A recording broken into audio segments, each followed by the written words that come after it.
جی علیم صاحب، اعتراضات میں ایک اہم پوسٹ بھی وائرل ہوا جس کی ہیڈنگ تھی کہ دلیل درکار، جس میں آپ سے پوچھا گیا کہ حرام کی دلیل کیا؟ ہماری تقریباً 250 ویڈیوز ہیں، کوئی ویڈیو اس ٹاپک پہ دلیل کے بغیر نہیں ہے، سب دلائل موجود ہیں، لیکن ان لوگوں نے کبھی سنی ہے کیا؟ اصل سوال یہ ہے ایکچولی کیا ہے، ہیومن نیچر بتا رہا ہوں میں آپ کو، لوگوں کو جہیز کا لفظ چاہیے قرآن میں جہیز کہاں لکھا ہوا ہے بتاؤ؟ شادی کے دن کا کھانا کہاں ہے؟ وہ کلیئر ورڈز میں دیکھیں گے تو ایمان لا لیں گے، یہ چلے مان لیتے ہیں۔ اب سعودی عرب کے علماء جیسا بولتے ہیں تمباکو حرام، سگریٹ حرام، میں ریسپیکٹ کر رہا ہوں ان کی، لیکن کیا قرآن میں سگریٹ کا لفظ ہے؟ جیسے ایک ہمارے پاس فرقہ ایسا ہے میلاد کو حرام، برسی، چہلم، یہ سب چیزیں شرک شرک شرک، بدعت شرک حرام یہ بولتا ہے۔ کبھی قرآن میں چہلم وغیرہ کا پڑھا آپ نے؟ کہاں سے حرام ہو گئی یہ سب؟ پتہ یہ چلا کہ یہ لوگ جو شادی کے دن کے کھانے کو حرام کیسا حرام بولتے ہیں، تو ان سے پہلے سوال یہ ہے کہ تم یا تو میلاد کرنے والے گروپ میں ہیں یا اس کے اینٹی گروپ میں ہیں، جو بھی ہے تم بتاؤ تو میلاد کا کہاں ہے لفظ قرآن میں؟ اس کے لیے فقہائے کرام نے ہی جو اصول بنائے ہیں اس کو اصول تخریج کہتے ہیں۔ خالد سیف اللہ رحمانی صاحب کی فقہ جدید اگر آپ پڑھیں گے اس میں پورا مل جائے گا آپ کو کہ دیکھیے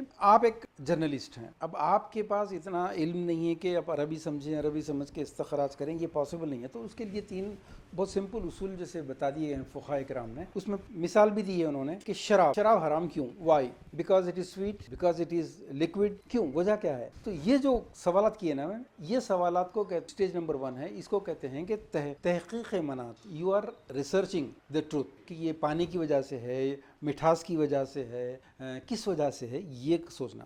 دوسرے اسٹیج میں آپ اس نتیجے پہ پہنچتے ہیں کہ نہیں، میٹھا ہونے کی وجہ سے حرام تو نہیں ہو سکتی، پانی ہونے کی وجہ سے بھی نہیں ہو سکتی، یہ نشہ ہونے کی وجہ سے ہو رہی ہے، کیونکہ دودھ پی رہے ہیں تو آپ کو نشہ نہیں آ رہا، لیکن یہ شراب پی رہے تو نشہ آ رہا تھا، تو اس میں جو نشے کا ایلیمنٹ ہے اس کی وجہ سے یہ حرام ہے۔ یہ ہے توضیح منات۔ تیسرا جو اسٹیج ہے تنقیح منات کا، وہ یہ ہے ہر ایسی چیز جس کا نام قرآن میں ہو یا نہ ہو لیکن اگر اس میں نشہ ہوگا تو آٹومیٹک حرام۔ دیکھیے کتنا آسان ہو گیا دین آپ کے لیے، بحث کی ضرورت ہی نہیں ہے۔ اب اس کو شادی کے کھانوں پہ یا ایسی شادیوں پہ اپلائی کر کے دیکھیے، آپ شادی کا معاملہ آئے گا تو سوٹ پہننے سے یا جینز پہننے سے یا ایون سگریٹ شراب وغیرہ سے ایک خاندان تباہ ہوتا ہے، اس کا اپنا ذاتی معاملہ ہے، لوگوں کے گھر نہیں بکتے، لڑکیاں نہیں بھاگتی، شادیوں کی وجہ سے لڑکیاں بھاگ رہی ہیں، یہ سب سے بڑا کانا دجال ہے، اس کو ختم کرنا ہے۔ تو اب یہ بتائیے ویلنٹائن ڈے کے اندر دونوں عاشق معشوق جو ہے خوشی سے دیتے ہیں اسے، بتائیے زبردستی گن پوائنٹ پہ دیا گیا کسی نے؟ نہیں ہوتا ہے، شراب، زنا، یہ سب خوشی سے ہوتا ہے۔ تو یہ شادی میں بھی لڑکی والے کہتے ہیں جی ہم خوشی سے دے رہے ہیں، اور لڑکے والے کہہ رہے ہیں جی ہم خوشی سے دیا، انہوں نے، ہم نے نہیں مانگا۔ کیا یہ خوشی ہے؟ کیا اس کی وجہ سے بربادی نہیں ہو رہی؟